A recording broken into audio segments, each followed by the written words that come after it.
আসসালামু আলাইকুম। আমি অভিনেতা কমল পাটেকার। বিগত সময়েও আমি গত নির্বাচনেও আমি শিল্পী সমিতিতে কোষাধ্যক্ষ পদে পাশ করেছিলাম। এবারও আমি দাঁড়িয়েছি আরবান মুক্তি প্যানেল থেকে কোষাধ্যক্ষ পদে। ইনশাল্লাহ আমি সবার কাছে বলবো, আমার শিল্পী ভাই ও বোনদের কাছে বলবো, আপনারা আরবান মুক্তি প্যানেলকে ভোট দিয়ে আমাদের প্যানেলকে জয়যুক্ত করবেন ইনশাল্লাহ। আর আমি বিগত 2 বছরে কী কাজ করেছি এটা আপনারা যাচাই বাছাই করে আমাকে বলুন। আমি যদি খারাপ কিছু করে থাকি আমাকে আপনারা ভোট দিয়েন।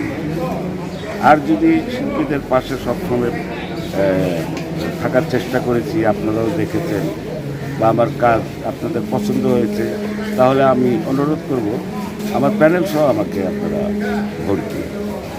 3 তারিখের নির্বাচন এবং প্রত্যেকটা দিন আমরা ঈদের মতো উৎসবমুখর পরিবেশে আমাদের শিল্পী সমিতির সকল শিল্পীরা উপস্থিত, আসতেছে, যাচ্ছে, খাওয়া দাওয়া হচ্ছে, আনন্দ ফুর্তি করতেছে।